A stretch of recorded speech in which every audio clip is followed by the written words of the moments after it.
Hello everyone, welcome to Relate Chemistry. I hope all of you are doing well. So friend, इस video में हम लोग discuss करने वाले हैं nuclear Overhauser effect spectroscopy, that is NOESY NMR spectroscopy. तो ये जो टेक्निक है friend, NOESY NMR spectroscopic technique है, ये न्यूक्लियर ओवरहाउजर इफेक्ट पर ये बेस होता है। तो सबसे पहले हम लोग समझ लेते हैं कि ये न्यूक्लियर ओवरहाउजर इफेक्ट क्या होता है। और न्यूक्लियर ओवरहाउजर इफेक्ट को फ्रेंड A.W. ओवरहाउजर ने डिस्कवर किया था। ये याद रखेंगे, A.W. ओवरहाउजर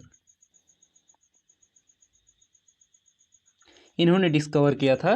तो ये इफेक्ट क्या होता है, तो देखिए, nuclear Overhauser effect is the technique by which the intensity of NMR signal can be enhanced, है ना। is the technique by which the intensity of NMR signal can be enhanced significantly by irradiation, है ना, और double irradiation, है ना, ये याद रखेंगे, double irradiation of some near by nuclei with the molecule. इसका मतलब क्या हुआ कि हम लोग एक न्यूक्लियाई पर डबल इरेडिएशन डालते हैं, तो अगर इसके पास में अगर कोई अलग न्यूक्लियाई है, यानी कि ये हमारा HA है और ये हमारा HB है, तो अगर इसमें हम लोग डबल इरेडिएशन डालते हैं और इन दोनों के बीच का डिस्टेंस अगर 0.2 से 0.4 नैनोमीटर या फिर एंगस्ट्रॉन्ग में हम लोग देखें तो 5 to 6 अगर एंगस्ट्रॉन्ग है इन दोनों के बीच का डिस्टेंस, तो हम लोग इसको इरेडिएट करते हैं तो एनर्जी का ट्रांसफ़र इसमें हो जाता है। इससे क्या होता है, इसका जो NMR का जो सिग्नल मिलना रहता है उसका इंटेंसिटी वो इंक्रीज़ हो जाता है। मान लीजिए इसका सिग्नल इस तरीके से आना है HB का, तो इसमें एनर्जी का ट्रांसफ़र हो जाता है। इससे इसका जो NMR का सिग्नल जो आना रहता है उसका इंटेंसिटी जो है वो इंक्रीज़ हो जाता है कुछ इस प्रकार से, यानी कि उसके सिग्नल का लंबाई कुछ इस तरीके से बढ़ जाता है due to nuclear Overhauser effect. ये होता है दोस्तों न्यूक्लियर ओवरहाउजर इफेक्ट। इसे एक एग्जांपल के जरिए समझिए। For example, the distance between 1,3 diaxial protons in the cyclohexane, है ना, और कौन सा फॉर्म में, चेयर फॉर्म में, इनके बीच का डिस्टेंस दोस्तों, इन दोनों हाइड्रोजन के बीच का डिस्टेंस 0.26 नैनोमीटर होता है, यानी कि 0.2 से 0.4 के अराउंड होता है, दोनों के बीच में होता है। इसलिए इनमें जो एनर्जी का ट्रांसफ़र होता है इन दोनों के बीच में, यानी कि हम लोग इस वाले हाइड्रोजन पर हम लोग जो इमेज में आपको दिख रहा होगा, इसमें हम लोग अगर डबल इरेडिएशन डालते हैं तो ये जो दूसरा वाला जो हाइड्रोजन है दोस्तों, इसके NMR सिग्नल के इंटेंसिटी इंक्रीज़ हो जाता है। ये होता है दोस्तों न्यूक्लियर ओवरहाउजर इफेक्ट। अब हमें पढ़ना है न्यूक्लियर ओवरहाउजर इफेक्ट स्पेक्ट्रोस्कोपी। तो इसमें हम लोग ऐसा क्या डिफरेंट करते हैं, तो वो देखिए, A two-dimensional NMR experiment that take advantage of nuclear overhauser effect NOE is NOESY, है ना। और इसमें हम लोग क्या करते हैं वो देखिए, यहाँ पर ये हमारा जो नोजी स्पेक्ट्रोस्कोपी है वो 2 डायमेंशन NMR स्पेक्ट्रोस्कोपी के अंतर्गत आता है, ये याद रखिएगा। इसके बाद देखिए, here the pulse sequence employed consist of 390 degree pulse and 2 delay, है ना। इसमें हम लोग 90 डिग्री रेडियो फ्रिक्वेंसी पल्स को फॉल कराते हैं जो हमारे न्यूक्लियाई है उसमें, है ना। और ये 90 डिग्री रेडियो फ्रिक्वेंसी पल्स क्या चीज़ होता है फ्रेंड, कि इसमें जो हम लोग 90 degree radio frequency pulse apply करते हैं इस न्यूक्लियाई में, तो इसका जो मैग्नेटाइजेशन है वो इस तरीके से 90 डिग्री में ये टिल्ट हो जाता है।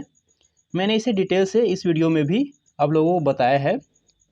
इसमें क्या होता है, ये जो मैग्नेटाइजेशन का जो डायरेक्शन है वो 90 डिग्री इस तरीके से रोटेट हो जाता है। ठीक है, ये इस तरीके से होना था लेकिन ये 90 डिग्री ये टिल्ट हो जाता है, याद रखेंगे।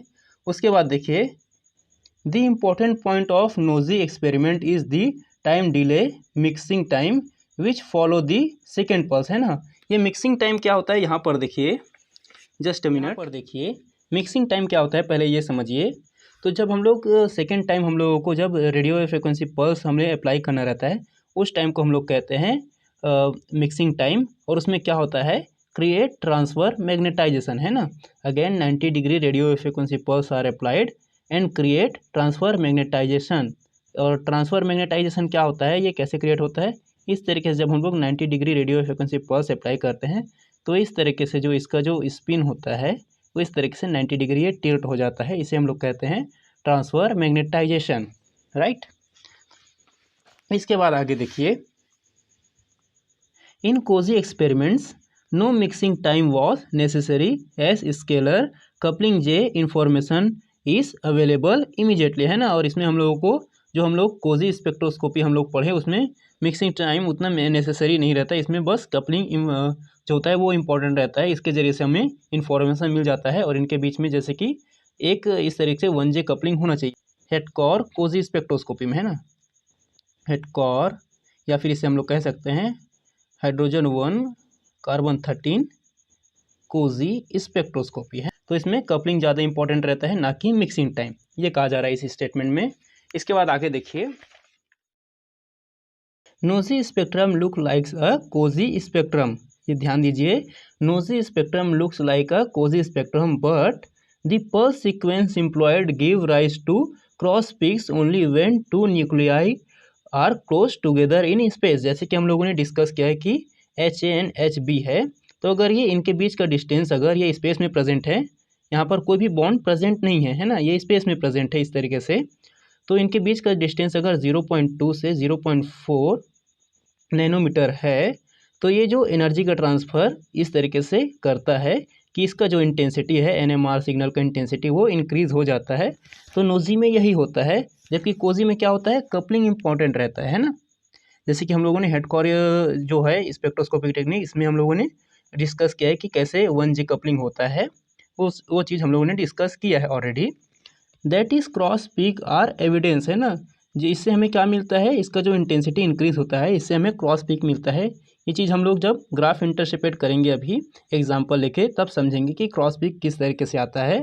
तो ये जो क्रॉस पीक मिलता है वो एविडेंस है कि of through space interaction instead of the rough bond, है ना, कि अगर हम लोग इस वाले को हम लोग डबल एडिट करें तो ये वाला जो HB है इसका जो NMR सिग्नल का इंटेंसिटी है वो इंक्रीज होता है, राइट। उसके बाद देखिए यहाँ पर ध्यान दीजिए, the cross peak are most readily detected and assigned and therefore most useful for compound in the molecular weight range 300 to 500 dalton, है ना।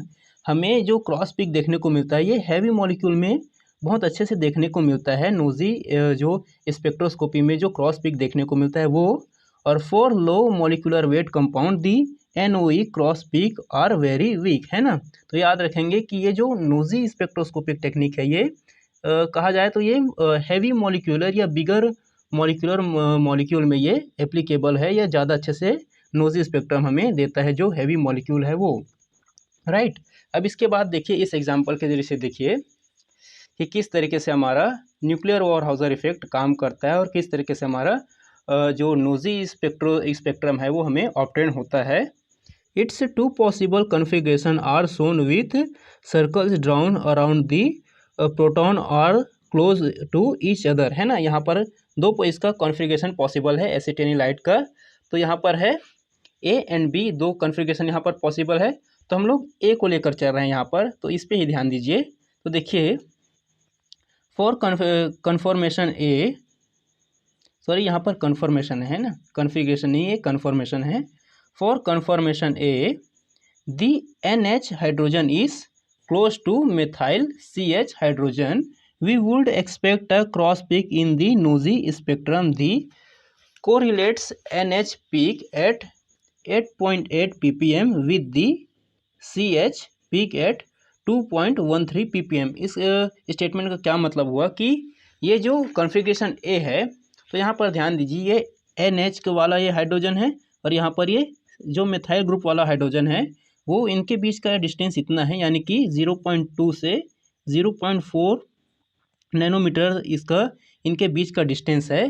तो अगर हम लोग इसमें डबल रेडिएशन डालें तो इसके जो सिग्नल का इंटेंसिटी है, NMR सिग्नल का इंटेंसिटी है वो इंक्रीज़ होता है और इसके क्रॉस पीक हमें 8.8 ppm एंड 2.13 ppm में देखने को मिलता है, राइट। अब यहाँ पर इस ग्राफ की मदद से और अच्छे से समझ आएगा इस स्पेक्टर की मदद से। तो देखिए, अच्छा यहाँ पर ध्यान दीजिए, जो मिथाइल ग्रुप का जो हाइड्रोजन है उसका जो केमिकल शिफ्ट वैल्यू आता है वो 8.8 आता है। एरोमेटिक जो प्रोटॉन है उसका जो हमारा केमिकल शिफ्ट वैल्यू है वो 7.49 ppm आता है। और जो हमारा NH ग्रुप का जो प्रोटॉन होता है उसके लिए केमिकल शिफ्ट वैल्यू 2.13 ppm आता है।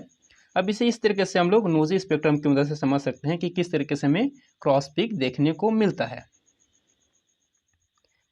अब यहाँ पर ध्यान दीजिए, ये है हमारा एसिटेनिलाइट का नोजी स्पेक्ट्रम और ये है हमारा डायगोनल लाइन। इसमें जो जितने भी पीक हैं वो हाइड्रोजन के पीक्स हैं।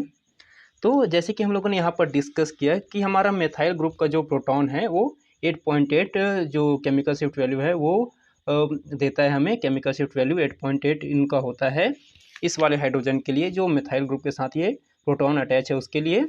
जो एरोमेटिक प्रोटॉन है उसके लिए कितना होता है केमिकल शिफ्ट वैल्यू 7.49 होता है।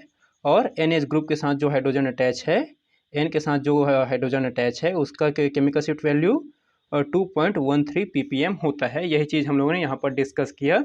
अब इस वैल्यू को यहाँ पर पुट किए तो ये हमें क्या बता रहा है फ्रेंड, इस ग्राफ से हमें क्या पता चल रहा है कि कौन सा जो न्यूक्लियाई या एटम है वो किस वाले एटम के कितने क्लोज में प्रेजेंट है, ये चीज़ हमें बता रहा है।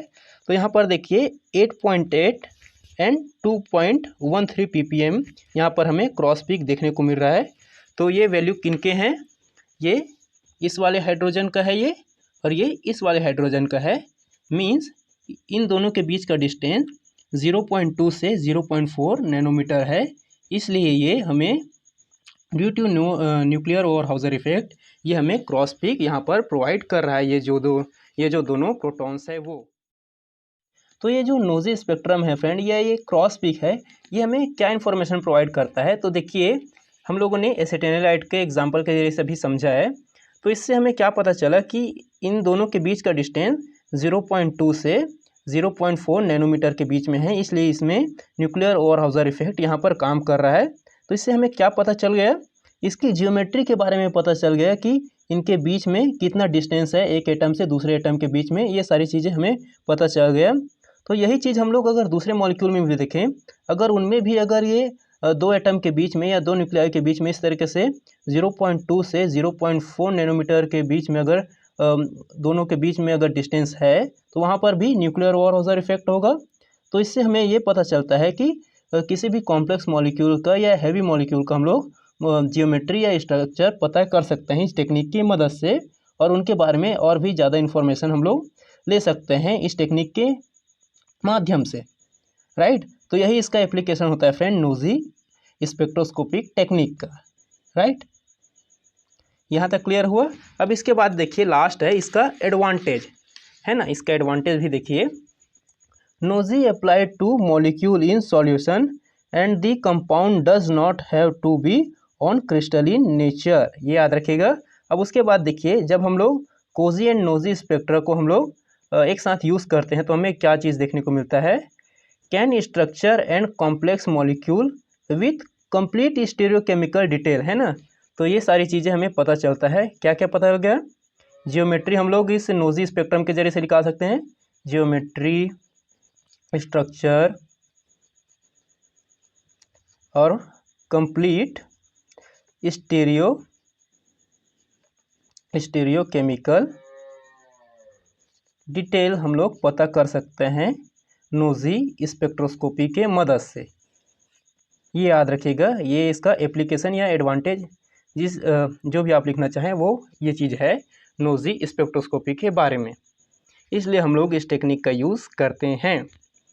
सो आई होप ये आप लोगों को क्लियर हुआ होगा nosy NMR spectroscopy. So don't forget like share and subscribe friend. Thank you friends, thank you for watching.